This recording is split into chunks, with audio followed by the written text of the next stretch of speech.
Welcome to Leadership Legacy Radio, where we inspire you to live your dreams, encourage you to take massive action, and be your authentic and genuine self. We focus on 3 pillars. That's empowering youth, equipping leaders, and enriching marriages so that you can go out and dominate your space.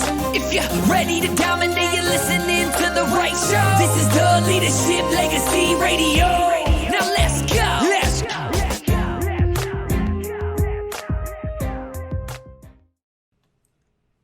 Hey, what's up? What's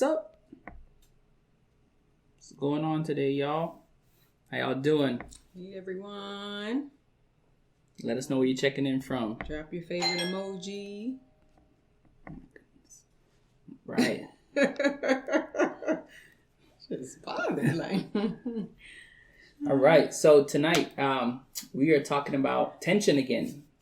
And tonight, the topic is, are you a minority? So we're going to talk about a few things. And the theme is going to be really with marriage. This is going to kind of revolve, for the most part, always around these few things. Hey, Mom. It's going to revolve around knowledge, understanding, and wisdom. So understanding those 3 topics is going to be essential to the development, the growth, and the enrichment of your relationship. So today we're going to talk about, are you a minority? Are you a minority? Are you a minority? Right? And I don't know if you want to check the door. You want me to get the door? Or I don't know who that is. I wouldn't. Okay. Like, it's probably one of Genesis' friends. Excuse our doorbell, guys, because we like real live, like for real. All right. Hey, Othello. So tonight, are you a minority? And the topic is going to be, we're going to probably just kind of run through this, and just kind of get your brain juices flowing, just to see if you're thinking in the right space. So the first thing is, the majority of people will typically want to go out, party, right? Yeah. Just go out and party. Where the minority would want to attend a marriage conference, something to enrich their relationship. Okay, so you're going over like majority and minority, and what you would do in your actual relationship. In your relationship. Okay, so majority of people would rather go hang out versus attend a conference together to enrich their relationship. Okay, got you. Got it. Okay. So another thing, majority of people would like to spend money drinking instead of spend money reading a book together to enrich the relationship. Okay. A majority of people like to hang out, where a minority of people will discuss goals, marriage goals. Majority of people like to listen to music, where a minority will listen to a podcast on how to enrich the relationship. So just thinking about those few things, where do you fall in? The majority or the minority? For the most part, I've kind of been just in an observation mode today, kind of like seeing some of the things that people around me do. And, it's funny because, one of the things that I'll often be asked is like, what am I reading? Yeah. Or what am I listening to? And at times it will surprise people what it is that I'm doing. And they're like, oh, are you having trouble in your relationship? And I'm like, no. I gotta be having trouble. I want to intentionally develop my relationship, which is why I want to invest in it. And so, most people don't do that.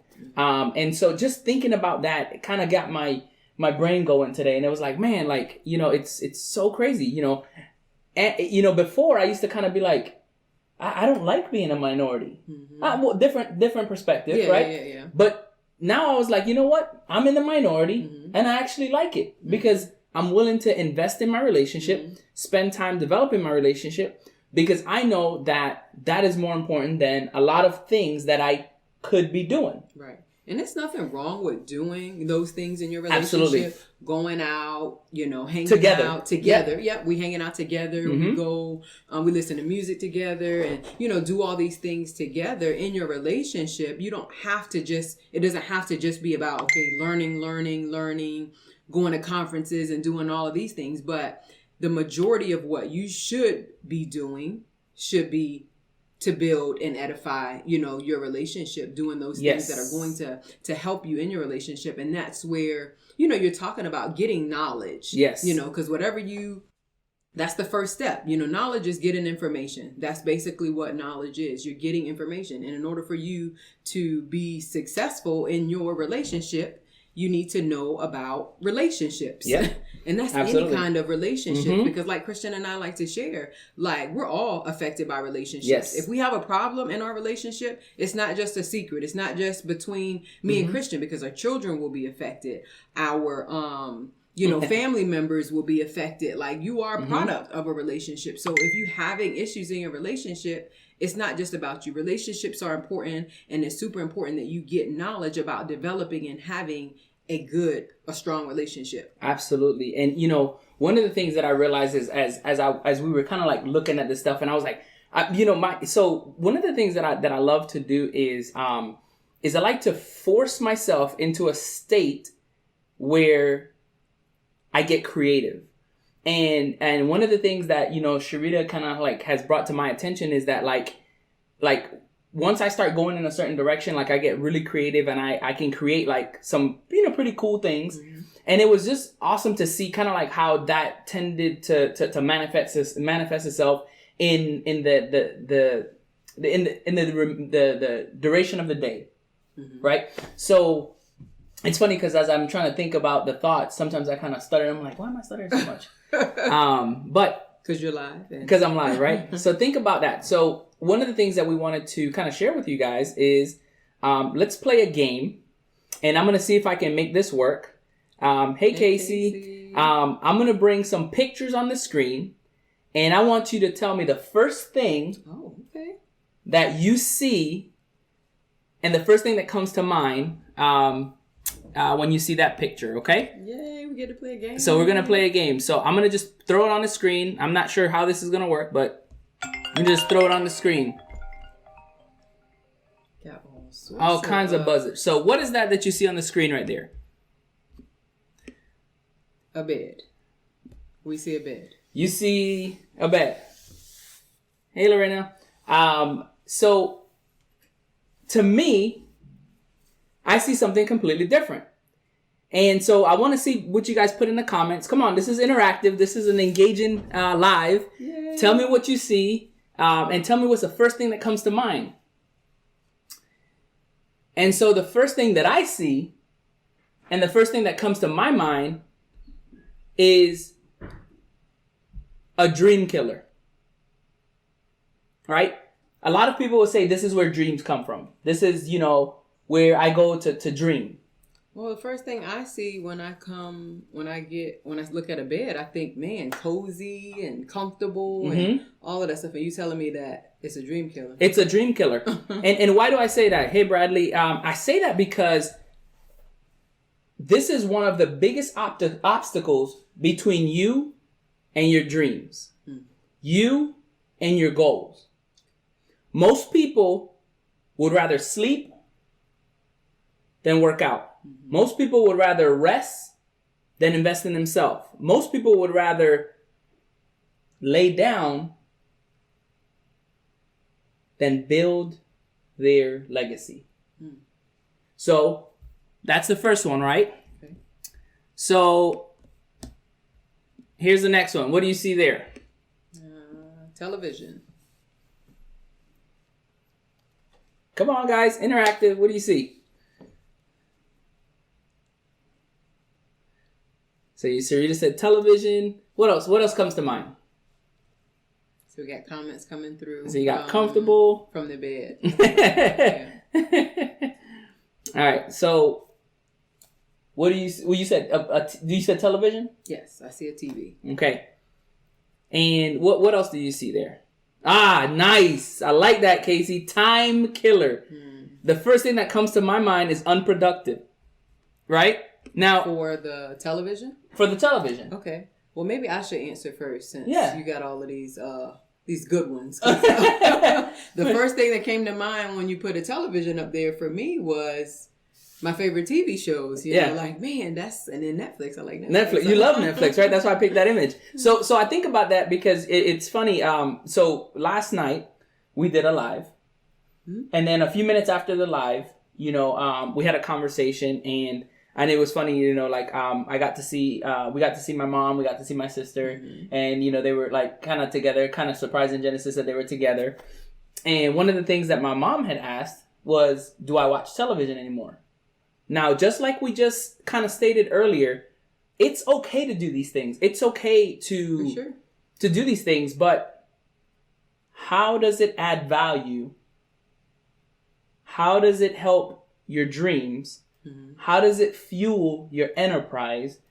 How does it get you closer to your dream in doing those things?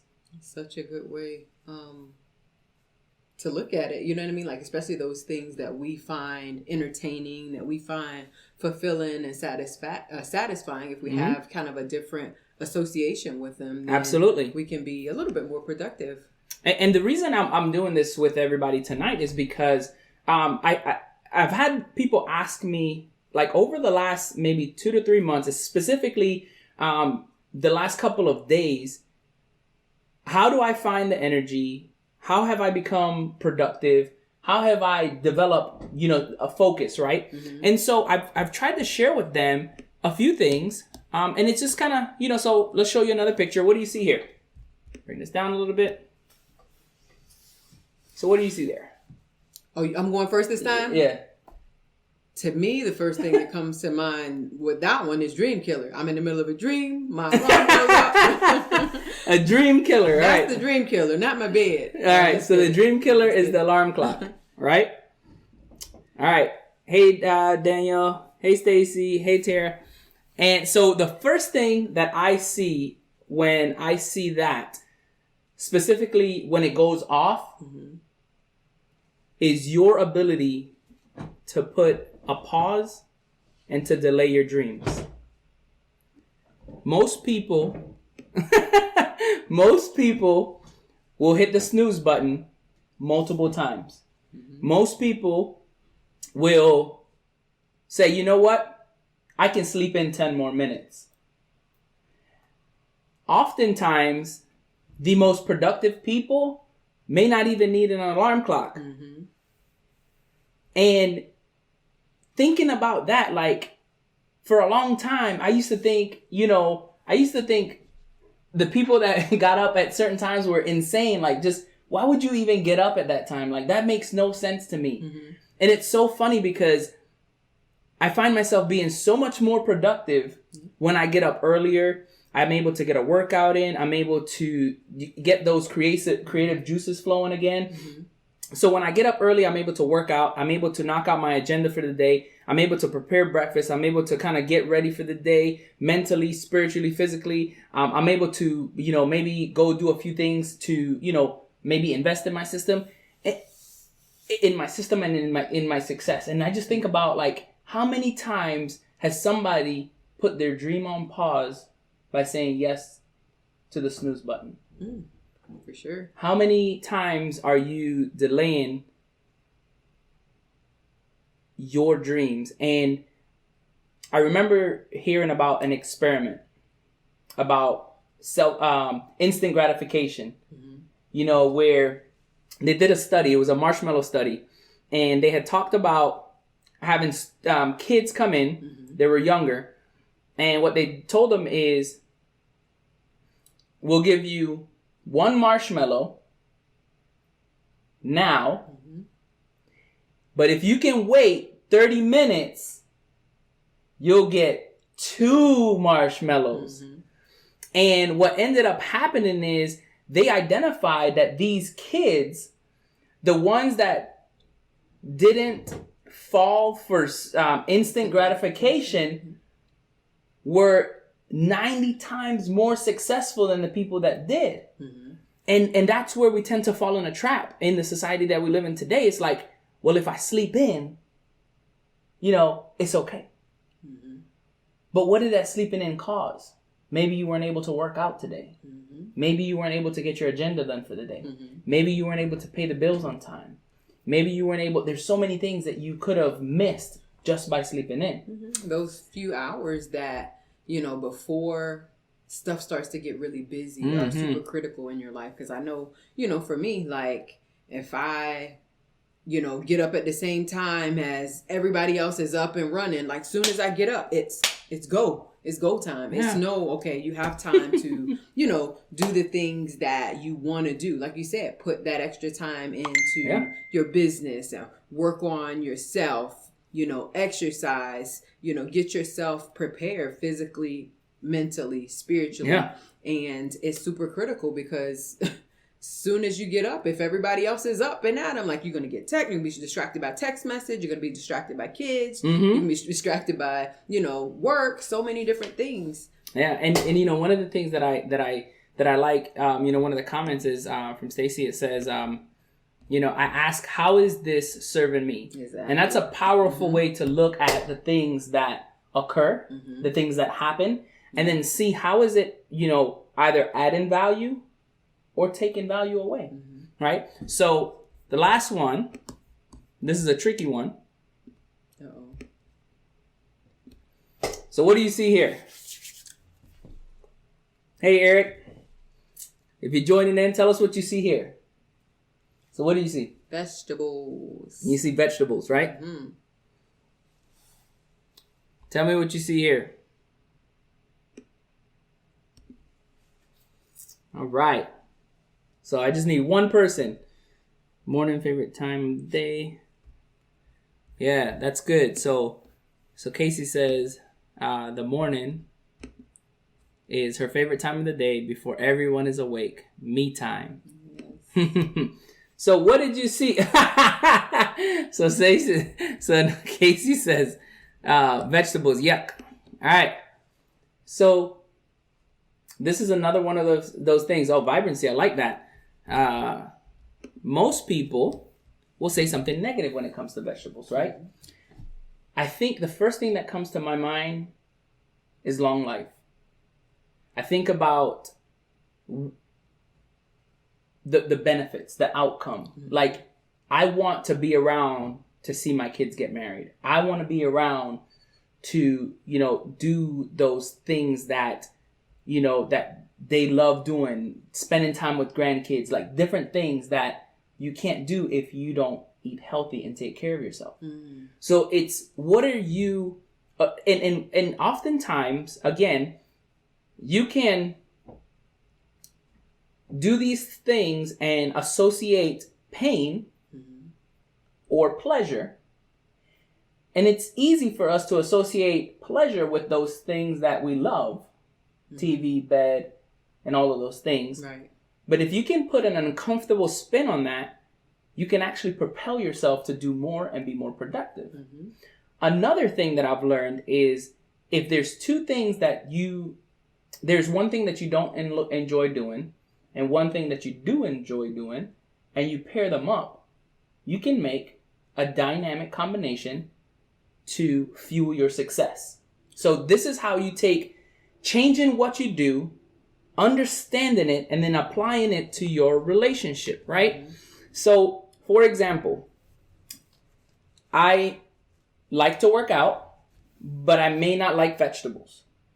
So, if I learn how to take vegetables and put it in a very nutritious shape that tastes good, feels good, and I combine it with a workout, now I have a pleasure with eating those vegetables and associating it to something that I really enjoy. Right. I get to eat vegetables when I work out. And you have energy. You have energy, you have fuel. Nutrients. Absolutely. To work out, yeah.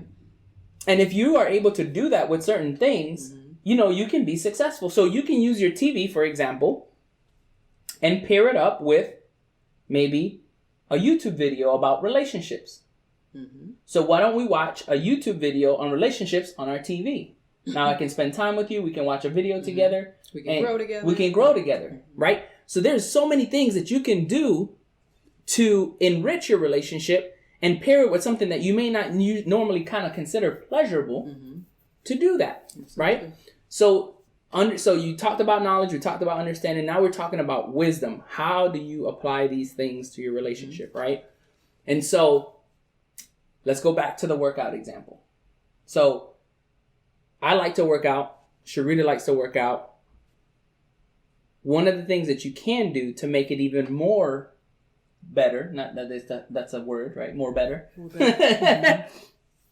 Is work out together, right? So instead of working out alone, you work out together. Now, this is one of those things that you have to be very intentional about how you do it. So, for example, I cannot force Sharita to work out. I cannot make her work out, but I can inspire her to work out by getting up, maybe helping her prepare her clothes the night before. You know, there's certain things that you can do to prime your mind, get your body ready to be in that state. So as soon as you get up, you jump and you're ready to go. Hey, you know, our goals aren't waiting for us. First thing you do when you get up, you say a positive statement. Our goals aren't going to wait on us. You know, our goals aren't, going to be captured in our sleep, right? And that's the type of stuff that Chris says in the morning while I'm sleeping too.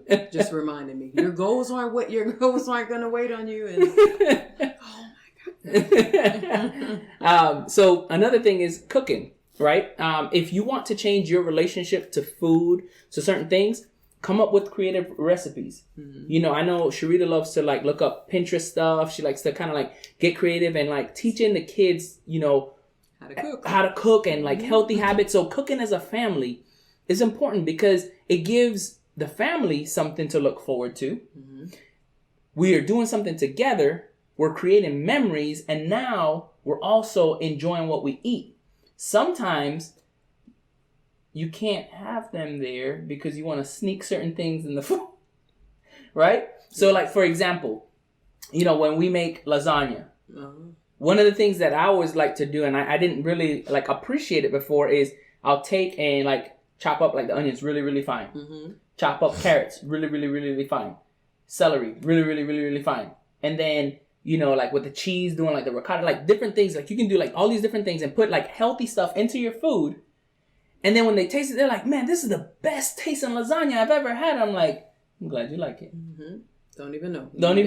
You're eating vegetables. You're eating all these things that help you have a healthy lifestyle. But at the same time, now you have a great association with food. And then you can go back and tell them, you know, in the recipe, like when they're leaving the home, hey, can you share the recipe with me? Absolutely. You know, we have onion. You never put onions in it. Yes, I did. Chop them up really fine. Absolutely no. And then when they try it without it, they'll see that it doesn't taste as good. All right. Another thing is like cleaning the house. And now this is one of those areas that you have to be invested, right? You have to know that if you don't help, the burden becomes a lot for one person. And then that one person can become very tired and fatigued because they're doing it alone and maybe even frustrated. Like, this is a perfect example. Have you ever washed your car, clean a room, straighten your bed, and somebody comes in and sits on it and you're like, whoa, whoa, whoa, whoa, whoa. What are you doing? Like, I just straightened that bed. And then, you know, and then the person says something smart like, well, beds are made for sleeping. I oughta. I mean, like, seriously, like, so think about that. Like, but when everybody does it together, they're more mindful. They're not going to make as much of a mess. Again, you're creating memories. You're having fun. You know, maybe you're like, you know, hey, you know, when I mop the floor, you know, I do a better job than you. Now it comes a little bit of a competition. And then you can use that to your advantage.